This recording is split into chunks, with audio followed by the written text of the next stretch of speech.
Tani, zoti Ayazi, tani politika e jashtme presupozohet që mbështeten në 3 shtylla.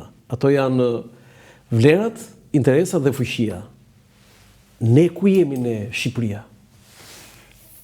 Në raport me Amerikën, por edhe me botën. Qa vlere kemi ne? Vlerat, interesat dhe fuqia. Interesante këto 3 pika, nuk i kishën mend tamam kështu, por ku jemi ne? Shiko, si vend i vogël, unë do t'jap vetëm konsiderata për sa i përket se si duhet jemi besoj unë. Për një vend i vogël ne do të shikojmë shumë interesat kombëtare, sa ballafaqohen me interesat e fuqive të mëdha në rajon tonë. Por në parë s'kemi pse bëjmë globalin kur jemi të tillë. Në këtë aspekt klasi, jemi shumë e rëndësishme për ne që kemi marrëdhënie shumë të afërta dhe në përputhje ose më saktë në koordinim me Shtetet Bashkuara për rajonin. Vazhdon që vazhdon edhe më në fazën që Shtetet Bashkuara përsëri janë fuqi shumë e madhe, janë ato që dominojnë.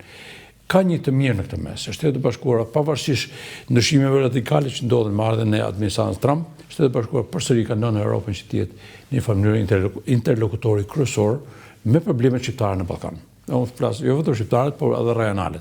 Po Evropa në këtë aspekt, ajo që e thatë ju, në këtë aspekt prapë duhet kishte një rol shumë të lartë. Prapë të dy janë shumë të rëndësishëm për ne. Mos harrojmë që ne dëshirojmë të shkojmë në Bashkimin Evropian. Edhe unë besoj që kjo do të jetë një ëndër që të jetë gjithmonë gjallë.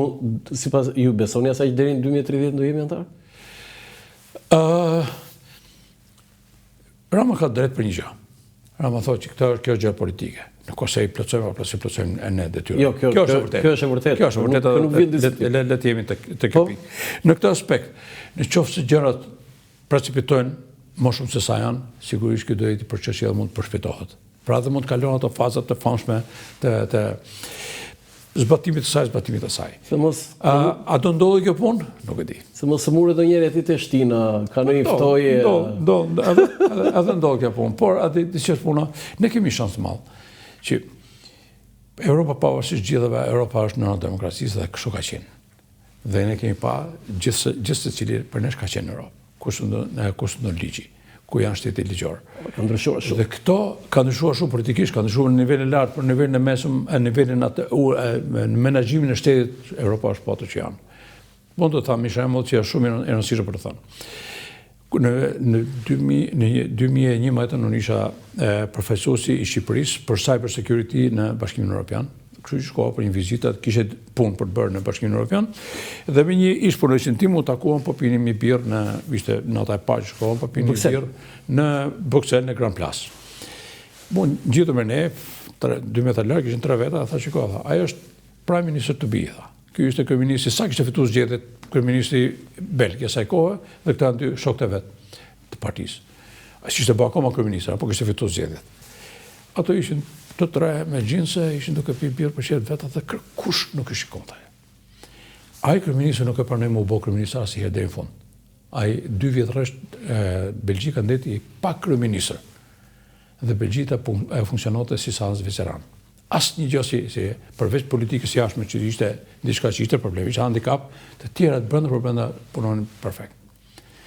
Po kupton çfarë do të them? Qartë. Pra, ne do të krijojmë këtë. Kjo është ajo që ne do të kërkojmë nga Europa. Jo të kërkojmë, po të arrijmë si europian që të bëjmë një shtet i cili funksionon vetë, i cili nuk funksionon me urdhra, po funksionon si një organizëm i gjallë, ku çdo organ ka punën e vet.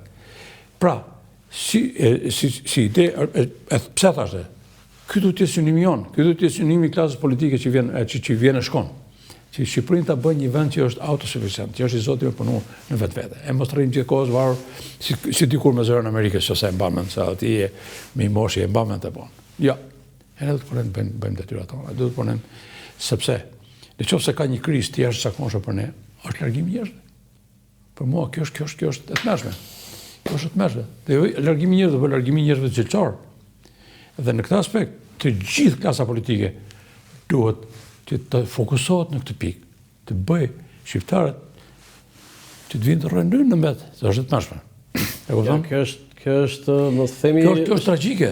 për mendimin tim. Është plaga më e rëndë Se po në ikin, këto 35 vjet. është fakt, po ikin, thashë tjetër. Unë njoh shumë kolegë të mi që i kanë gjithë mirat dhe ikin. Pse? Për këtë gjërat, për skërmishin në rrim këtu, për këtë, për të tensioni që krijohet i panevojshëm me tjera, edhe pastaj ikin njerëzit.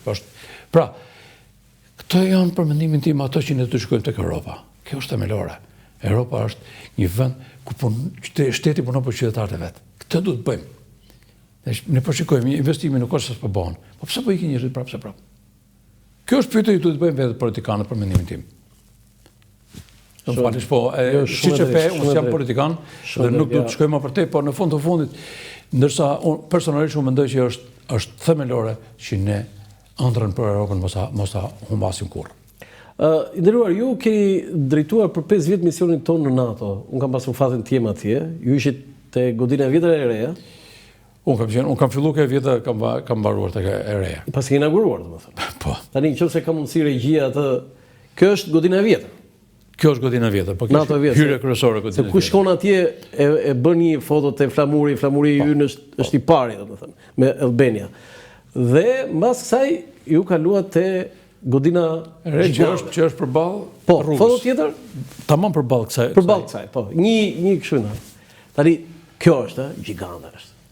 Çfarë ishte kjo? Çfarë është kjo? Zoti ambasador? Kjo është pa vërtet një godinë impresionuese. Po? Kjo është një kompleks, do thosha, Kompleks. është shumë më tepër se sa godinë.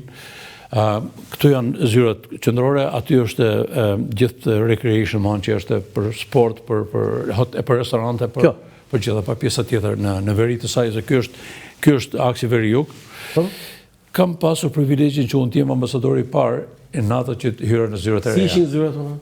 Zyrat janë identikë si gjithë tjerat. Si gjithë tjerat, se atje të ato të vjetra kur vajta unë atje me thënë drejtën, këto është njëti standard. Njëti standard. Nuk ka ndryshim. Ne pagujmë parë, ne pagujmë. Sa pagujmë ne? Pagujmë. Sekret, Si mos tim këto, jo, është në kuptim me qera, apo thjesht? Jo, janë ambjentet tona, po që duhet paguar. Ne kemi blerë ambjentet, po paguajmë për mirëmbajtje, po është një mirëmbajtje. Do të thotë ka blerë shteti shqiptar. Po. Se kështu është detyrim apo? Po është detyrim, po. Tani ku janë zyrat tona aty? Siç e shikoni thashun, kjo është ajlli thon to, krahu A. Po. E 1 edhe janë 8. Dhe jemi tek e 8 në fund fare, dhe jemi kati 8 komplet. Do të thënë 8 ka 8. Siç e shikon katet rriten, me uljen në kateve janë më të gjatë. Janë më të lartë. Ne kemi pas poshtë Kroacin, e kemi akoma Kroacin.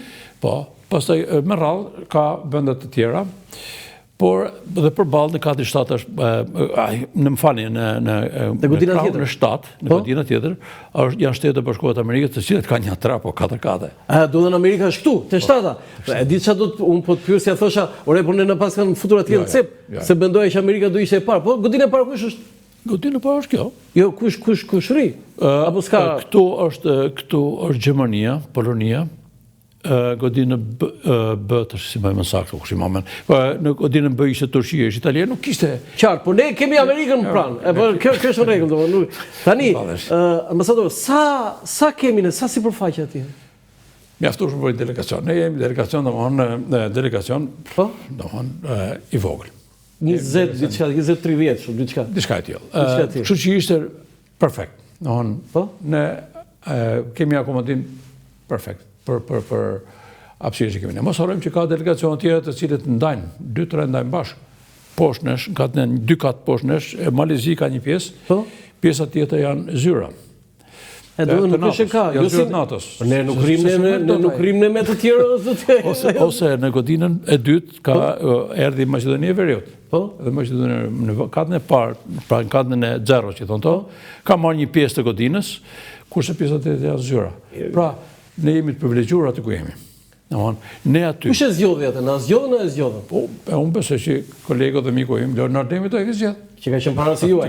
Ka pas fatin të takoj Leonard Demin atje në zyrë dhe na ka bërë një pritje në gazetarë. Unë besoj se Leonard e ka zgjedhë. Po, ne kemi gjetë kasur. Si thash, me 1 maj, unë kam fillu punën në detyrën me një shkurt në godinën e vjetër, dhe me 1 maj kemi fillu detyrën, kemi fillu në të parët. Kjo është gjigande kështu sa ka kushtuar kjo godin? Unë desha të them edhe diçka tjetër, falë përpara se të them, shikoni është domethënë kuptimi është gishtat bashkë, pra se janë 4 gishta me krah, 4 gishta me krah që mbledhen kështu, pra bashkuar. Prandaj janë 8. Kjo është koncepti i NATO-s në fakt. Dhe këto janë në mes janë zyra të tjera, pastaj janë zyra për stafin ndërkombëtar. Sa ka kushtuar kjo? Do të them një episod të shkurtër. Unë isha me delegacion shqiptar në NATO në 2018-ën, më fal 2016-ën, kur u bë dhe inaugurimi zyrtar. Pra nuk ishte summit, po ishte inaugurim zyrtar. Ku ishte edhe Trumpi i cili sapo kishte ardhur atë presidenti Trump dhe ndërkohë që sekretari i përgjithshëm i cili ka qenë njëri shumë i aftë, jashtëzakonisht i aftë, ai ka merit të jashtëzakonshme për NATO-n, Stoltenberg. Po flitet dhe tha që domthonë kjo ka kushtuar edhe $7 miliard. Dhe Trumpi siç i von Trumpi tha, urime tha. Ishte parashiku për 2 miliard, shkoi 7 miliard. Por urime edhe për diçka tjetër tha. Si e shoh unë tha, një tank Soros ta mot hy nga dera kryesore dhe dal derën atje pa gjytur një prell tha. Se këtu vetëm xham ka. Tank rus, një tank rus. Kështu që, por gjithatë është një vërtet tani, një godin. Zoti ambasador, unë kam pasur fatin dhe privilegjin që të intervistoj sekretarin e NATO-s Rasmussen, Anders Fogh Rasmussen. Për mua është nga intervistat më të rëndësishme, ose personazhi më i rëndësishëm. Dhe me atë që kuptoj unë, nëse do të bësh luftë, e thonë aty, ti nuk do ta pranosh, e di unë, që nëse do të bësh luftë biri 001-shit, që është Amerika. Tani ja vlen këta vendet e tjera duke na përfshirë dhe ne në NATO, se duke sikur ka Amerika një ambrell prej mbulesa atje dhe tërë tjerët janë aty strukur. Nuk është ashtu. Vërtet nuk është ashtu. Themi jo. Turqia është vendi i dytë më i fuqishëm i NATO-s me prezencë në NATO. Nuk është ashtu. Që në kohën e luftës parë të ftohtë, se tani po tho e folë luftë parë të ftohtë. Po që në kohën e luftës e ftohtë, mos harroni që Turqia ka qenë mbrojtja e NATO-s në juglindje të NATO-s. Dakor? Dhe ty ka një atëherë nëse mbani mend ka pas armë për thomora, aty ka pas raketa për thomora që në kohën e Bashkimit Sovjetik etj. Pra, padyshim që ky bashkim i vendeve. Jo, më fal, eqa e raketave në Kub u bë si kompensim duhet të ishte dhe Amerika në por ama Turqia kishte fuqi të madhe atje ushtarake e cila suportoi nga NATO-ja. Shiko, NATO është krijuar si një si thuhet, një aleancë deterrence, pra një aleancë shkurrimi. NATO-ja si e tillë nuk ka po agresion, po ka qenë pjesë e luftrave për shembull të Shtetit Bashkuar të Amerikës si aleati kryesor. Të gjithë kanë pjesën e vetë aty dhe është e rëndësishme. Nuk jam plotësisht dakord me atë që thatë, domethënë që ç'është kontributi jonë. Po kontributi jonë është si është ne jemi pushtuar si vend. Jemi pushtuar në një fuqi e madhe që Italia atko. 2 më të mëdha, Italia dhe Gjermania. Po Gjermania nuk e di se sa Gjermania ishte në kalim e sipër, po nga Italia jemi pushtuar konkretisht. Pra, pavarësisht nga mallësia ti përsëri je pronë për invasion.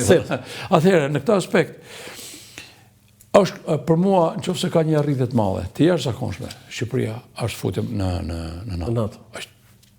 Edhe të shkon tek pika që thamë për Kosovën. Sigurisht që fakti që ne jemi vend antar i NATO-s është një siguri për Kosovën. E siguri për Kosovën? Po sigurisht është siguri për Kosovën. Pse? Kemi njerëz në KFOR. Kemi njerëz në KFOR. Nëse ne shikojmë që sulmohet Kosova, shteti shqiptar do futet në luftë, shteti shqiptar është në luftë automatikisht përmes KFOR-it, sepse trupat tona janë në KFOR. Ne jemi kontribues në KFOR. Po ne jemi luftë, po kemi në luftë është NATO në luftë. Pra ne jemi jo tamam, sepse Kosova nuk është në NATO, po është në KFOR. Nuk është artikull 5, nuk është artikulli 5, domethënë që e prek Kosovën në këtë rast. Në luftë hyn normalisht sikur preket Shqipëria, sikur preket Malezia, sikur preket Maqedonia, që janë tre vende të vogla po flasim. Dhe kjo nuk është pak. Edhe herë tjetër këtu nuk është kontributi jon aty, po këtu është mbrojtja jon aty. Pra ai thotë që unë jam gati me një luftë edhe po të preket Shqipëria, që është 1% e NATO-s. Po gjë e madhe. Është arritje fantastike dhe për këtë punë klasa politike shqiptare ka vërtet vlera të mëdha në arritjen e këtij momenti. Sigurisht edhe mpani edhe kohrat ishin të tilla që ne na ofruan. Tani si ambasadori i NATO-s, kur ju lexuat ose nësa keni rilexuar, se besoj ishit informuar përpara, që shteti shqiptar, edhe pse ishte në komunizëm, kishte një plan ushtarak për të sulmuar forca serbe në Kosovë, nëse atje do agravonte situata, si ambasadori NATO si e pat këtë plan, se mua ma kanë treguar këtu pikërisht njerëzit që janë marrë. Shiko, së pari... Në vitin 1989. Së pari, në atë kohë, Shqipëria ishte vend ushtarak, ishte militar. Ne kemi qenë 300.000 forca, ju e dini mirë. 35% e GDP-s. Ne, në vetë Fakultetin e Shkencave, kishte dy batalione artillerie. Edhe ishim më të mirët në Shqipëri me qëra fjara. Për artillerie Cilësia. I popull ushtar, si që është thanë atë kohë. Edhe sigur që në merrnin seriozisht. Mos harrojmë edhe gjë tjetër, kemi pas 135 avion gjysë ushtarak. 135 është numër i madh shumë. Hamza Koci, se Koci është këtu, po Koci e ka ka Kuksi, ai piloti që më kërkuat ju, e ka thënë këtë në të vendin që jeni ju, që një nga pasuritë më të mëdha që ka pasur jo ushtria, po shteti shqiptar. Nuk do isha plotësisht dakord me këtë punë, sepse praktikisht ata dolen, si quhet ajo, moralisht marrësi është, se ishin e çist koste të mos harroj. Kuksi ishte, se jo, pilot nga Kuksi. E ke njohur Hamza Koci? Fal. Hamza Koci, nuk e ka njohur. Piloti, nga pilotët më të mirë që ka pasur Shqipëria, nga Kuksi ishte. Nuk e njoh. Zakonisht piloti kemi ne toskët, po ai më i miri që nga gëg. Dhe sigurisht që ishte, pra, sigurisht Shqipëria merr seriozisht edhe nga Greqia edhe nga Jugoslavia në atë kohë, sepse është Jugoslavia, sepse edhe ne ishim mjaft armatosur. Kjo është fakt. Kjo është fakt, dishin që kishim gjithë armatimet, i dinin, siç ne i dinim për to. Kështu që padyshim në fund të fundit. Shiko, me që jemi këtë pikë, unë s'pa përmend një ministër, por një drejt pune kur ato erdhën në summit, i thash, zoti ministër, mos ka ardhur koha me ble një skuadril avionash F-16, thashën, sepse Amerika po i nxjerr nga armatimi. F-16 janë avionat më të mirë kohës vet, të gjeneratës 4. Janë avion fare të mirë. Ambasador tha, pse na duan avionat tha? Ne jemi NATO tha, na mbron Italia dhe Greqia hapësirën ajrore. Po, e njihet, dihet kjo. Edhe unë thash, zoti ministër, Kroacia është i vend më i armatosur se ne thash.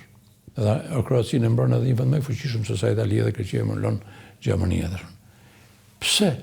Po blen $1 miliard avion. Logjikshëm. Është arsye është e thjeshtë. Në doktrinën e NATO-s është që nëse një vend antar sulmohet, 3 ditë e para e ka detyrë ta mbrojë vetë vendin. 3 ditë e para ta mbrojë vetë? Po ne morëm fund për 3 ditë. Ne i kemi morë fund. Na ai 3 ditë na. Ai prapë se kështu është me 3 ditë. Do mbas 3 ditës futet NATO, a? Po shkret normale, po si mund të vinë nga një vend direkt këtu për mëna ditës. Po ne për 3 ditë, për 3 ditë ne i kemi marrë fund, zoti ja. Dhe i thash, ora, pse e bën ajo punë? Bën për deterrence. Në qoftë se le të themi Serbia, unë nuk besoj asnjëherë, po prapë Serbia një ditë i mbushet mendja, do të llogarisë që po nëse bëj do sulmojmë. Do sulmojmë Tiranën, do sulmojmë Beogradin. Kështu është llogaria, për ne NATO ngulkam që ju do të jetë armatosur në mënyrë të tillë që të përballoni minimalisht 3 ditë sulmin agresor. Dhe pastaj jemi ne këtu. Kemi ardhur në fund, po okej, kjo pjesa ushtarake, po një rrezik është edhe ai rreziku kibernetik dhe elektronik, po themi, ose kompjuterik. Dhe a ka kapacitete Shqipëria për ta mbrojtur veten, sepse ne themi dhe shërbimi informativ shtetëror, dhe nuk do të mendojmë ca njerëz të padukshëm që kanë ca armë të padukshme, por Shqipëria ka qenë dhe target i këtyre sulmeve. Padyshim. Shiko, edhe herë tjetër përsëri ka qenë privilegj për mua të jem aty në kohën kur u sulmuan pikërisht nga Irani. Edhe gjera asin të falenderoj veçanërisht Shtetet e Bashkuara të Amerikës, misioni i Shtetit Bashkuar të Amerikës ka qenë jashtëzakonisht bashkëpunues NATO për të ndihmuar ne. Në atë kohë ne ishim të lidhur direkt, pra qeveria shqiptare edhe dhe themi institucionet e cyber security, që i themi ne kibernetikës, ishin lidhur direkt me Microsoftin, pasi që sistemet e Microsoftit që ishin goditur.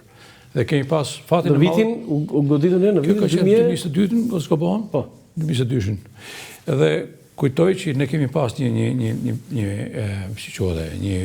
mbledhje me disa nga krerët o disa nga figurat më të mëdha të cyber security, ku ishte edhe presidenti i Microsoftit, Brad Smith. Ishte aty, president. Kam folur, po ishte në Amerikë. Thash, zoti Smith, bëj pyetje. Kur ne na keni shit këto gjëra që keni pasur, vërtet në mënyrë impresionuese janë bërë shumë gjëra në cybersecurity, po do thosha në digitalizim. A i keni po të qartë autoritetet shqiptare që rreth 15% e investimit është për mbrojtjen. Filloi të qeshë, tha, that's a very good question, tha. Ne jemi tregtar, tha, për ne du shesim mallin. Pra nuk e thom të keqen në që fillim. Paga shumë.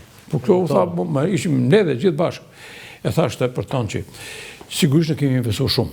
Kemi investuar shumë dhe këto investime janë shumë të rëndësishme, jashtëzakonisht të rëndësishme për digitalizimin e Shqipërisë, por po ashtu do të investojmë në këtë punë. Janë po institucione, unë isha para sa ditësh në një workshop, mjaft interesant. Dhe janë bërë institucione shumë interesante, siç është ajo, domethënë, Agjencia për Cybersecurity, siç është Agjencia e Mbrojtjes për cyber. Pra, janë bërë shumë investime për Shqipëri.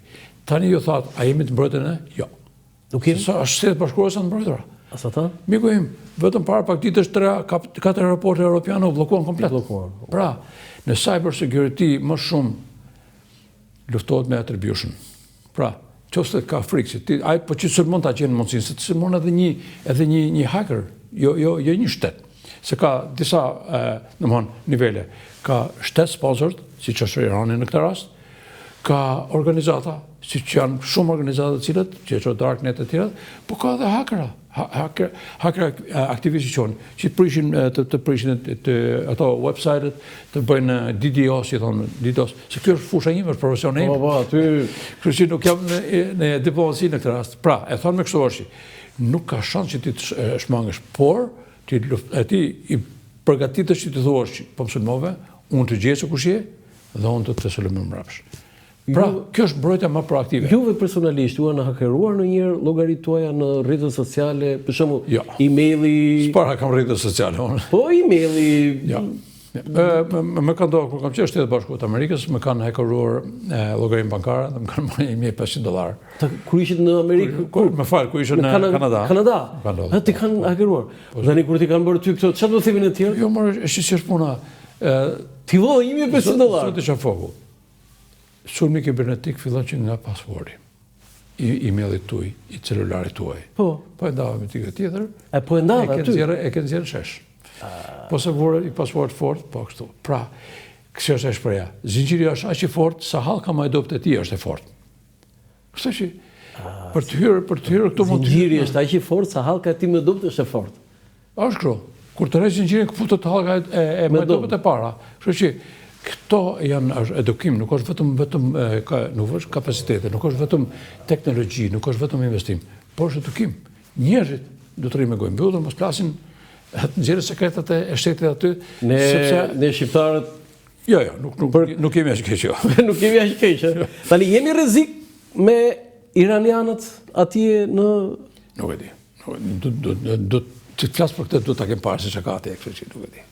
Jo, ti e di edhe, po ti nuk e di ndoshta aktualisht. Jo, do të kështu, do të flasim. Se ju keni qenë nga ata që nuk keni qenë dakord që ata të instalojnë aty. Po atëherë unë nuk dia gjëfar lidhur me këtë, pse për këtë se çka kanë brenda këto, se çfarë aftësisht kibernetike kanë, nuk e di. Atëherë ishte fjala për vini nga lufta nga Iraku. Po.